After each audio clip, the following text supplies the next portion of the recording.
Hi, folks. This class is about different theories of motivation.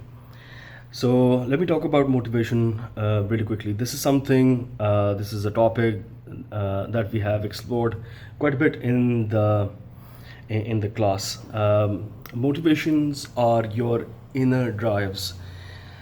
What There are different factors that drive you to pursue a certain kind of music, or a certain kind of sport, certain kind of career, certain kind of family dynamics. Those are your inner drives and motivations. There is a lot of literature that has been written on it, but that is something that you are passionate about pursuing, right? It could be the kind of work that you do, as I said, and the kind of sport that you play, and so on and so forth.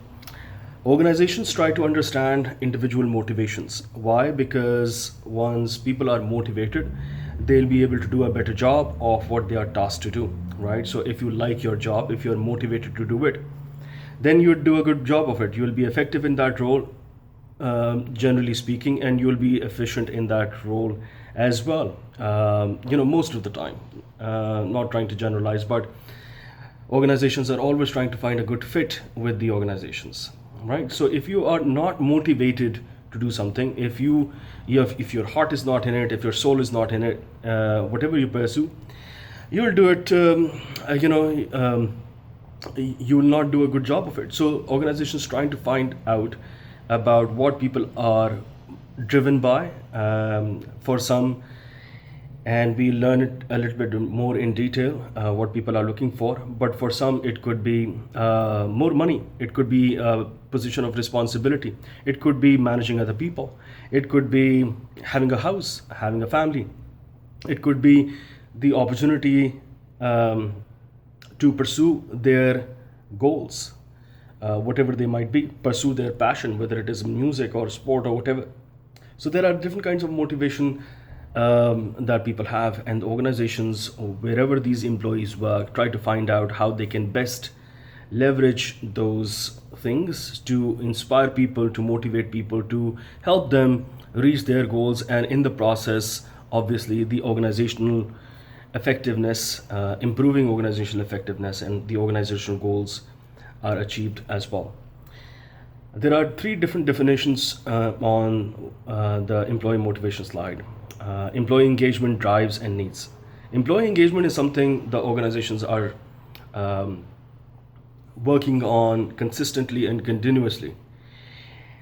Employees, whether it is the kind of spaces you design in an organization and have events or workshops or seminars and lunch and learns where you give people opportunity to come together and share ideas and engage with the goals and vision and mission and values of the organization. Those are the and whether it's surveys, feedback, giving people responsibility, giving people autonomy to do their job, giving people control over how they add value to the organization. Those are all the different strategies, techniques, tools that organizations use to drive up engagement.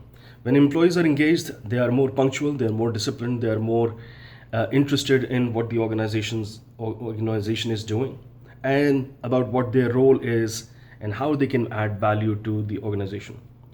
Lack of employee engagement is troublesome because then you have problems with attendance, lack of punctuality, absenteeism, which is costs millions of dollars, billions of dollars to companies annually, and it also impacts significantly the way and the time organizations spend on bringing in new innovations, creativity, and achieving organizational goals, right? So employee engagement is something that the HR practitioners, training development practitioners, organization leaders work on quite a bit.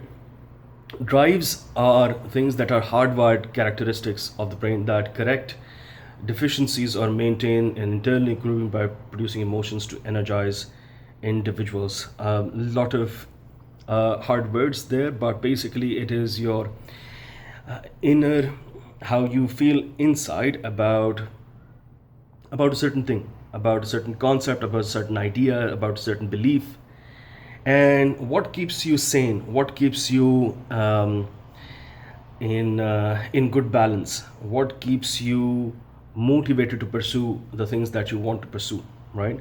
There is a drive for material wealth, property, cars, and wealth and investment and those kind of things. There is a drive for a spiritual attainment, achievement, balance, happiness, joy, calmness, and those kind of things. So it could be anything, but it is internal, and there are a lot of factors, both genetic and from your environment, that develop those.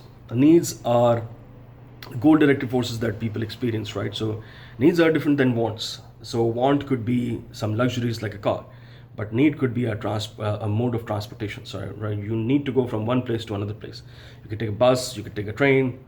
That is a need. The transportation to cover that distance is a need, any sort of transportation. But a want might be, you might want to have a Ferrari to be able to take you from place A to place B. Wants, needs are also basic things without which you can't survive, like food, air, water, shelter, and those kind of things. All right. So there are a couple of different theories that are that people talk about, organizations, psychologists talk about. I'm going to emphasize on one, and that is going to be in your exam as well. It's one of the most popular ones, the Maslow's needs hierarchy theory. I've given you a discussion on that. You have commented on that. Good job. But then before I go on to that, I want to just touch upon three different types of other theories as well. The one is McClellan's learned needs theory. It talks about three things, three factors. It talks about achievement, it talks about affiliation, it talks about power. So basically it says that there are three motivators for people: their need to achieve, their need for belonging or affiliation, and their need for power. So everything a person does, an individual does, it is to achieve one of these things or a combination of these things. One thing can become dominant over the others. For example, your need to achieve might be your dominant need, then your need to belong or affiliate with people, or your need to have power and influence. But it is a combination of these three, right? So this is what McLaren's learned needs theory basically talks about. All three are present in each person, but one motivator will dominate. Okay, so that is McLaren's learned needs theory. The other theory is four drive theory of motivation. What it talks about is there are four basic drives or motivating factors or motivators for a person. Drive to acquire things, whether I talked about material wealth. It could be a promotion, it could be a car, it could be property, it could be mental or psychological things. A drive to bond, to have friendships, to have people that you love, people who love you, to have friendships, to have to be in a partnership of some sort, your parents, your community, your church, your mosque, your temple, all of those things, right? You need to belong. Your drive to belong. You drive to learn. People are curious individuals, people, humans, us, as by our very nature, are very curious. So that is what has motivated us to think about sitting, when Al-Biruni, for example, or people like Al-Biruni, they looked up in the stars and they thought about, what is going to be the distance. I wonder what the distance of our Earth might be from the stars, and they, basically calculated it, right? All of these wonderful people in our past, in our history, and right now who are working on innovation. What drives that? People have the curiosity and the drive to learn new things, and drive to defend. So not only drive to acquire, but drive to defend that what you already have. So people acquire things, but they also protect things that they like, whether it could be family, and the money that they have, or the material things or the spiritual things that they have, right? So these are the four drives that the fourth drive theory of motivation says that they are the primary motivators of any individual. And then it also says that social norms, personal values, and your past experiences affect and determine those drives and how you will use them. The third one is the expectancy theory of motivation, and it also talks about three things. like McClellan's theory. Talks about expectancy, instrumentality, and balance. So effort, performance, and reward. So basically, it says that a person would be thinking about whatever he does. They would be thinking about, can I hit my targets if I work hard? Can I achieve my goals if I work hard, right? And whether that performance will get me any rewards. If I do achieve my targets, if I do perform hard, work hard, will I get a reward for it? And whether that reward is something that I want or not, right? So a salesperson who has 100 in sales target, he might be thinking that, whether this target is realistic or not, can I achieve it or not? And he knows he can't achieve it, then he won't work hard for it.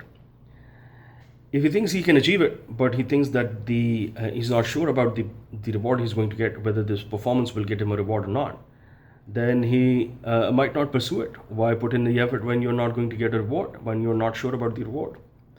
And when that person gets a reward, they want to see whether that reward makes sense or not. If they are doing extra 50 sales, for example, for 50 more bucks, whether that's worth it or not, all that extra effort. So these all things make up different theories of motivation.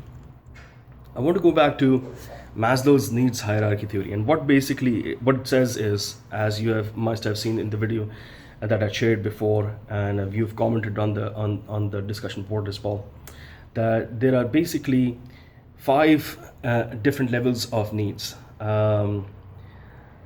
There are basic needs, which include physiological needs and safety needs. There are psychological needs, which include belongings and love needs, and your esteem needs. And then at the top of the pyramid, it's the self-actualization need. You've talked about it, but briefly, what you have to keep in mind is Maslow basically talks about that they are hierarchical. And unless you achieve the basic needs, your need for your physiological needs like food, water, warmth, and rest, then you won't graduate onto the next one, which are the safety needs, security and safety. So you have to have food, water, warmth, and when you have those needs met, then you move or are thinking about the safety needs, security and safety, shelter, home.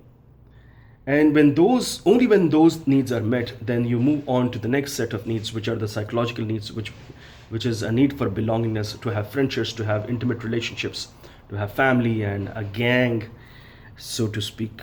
And unless you have those needs met, you can't move on to the next level, which are the esteem needs, feeling of accomplishment, prestige, achievement, and those kind of things. And at the very top, when you have all these other basic needs, more basic needs are met, then you're thinking about your legacy, then you're thinking about realizing your full potential and those kind of things, right? So it says that at every level, once those basic needs at that level are met, then you graduate on to the next one. In exam, perhaps what you're going to be analyzing is whether it's true or not. What do you think about it, right? So there is a lot of criticism about Maslow's needs hierarchy theory as well. So I want you to think about it that way when you are analyzing it, whether it makes sense or not. There could be people whose basic security and safety needs for shelter are not met, but they have a strong need for belongingness and intimate relationship, and friends, homeless folks who, they move through different levels of needs and so on and so forth. So think about it. I don't want to, comment too much on it. I want to leave it to you after describing it in a basic way, in a brief way, for you to think and analyze about what you think about it. All right. So this covers, all the content that we need to for our final exam. And have a look at the video. Comment if you have any questions. See you guys soon. Take care.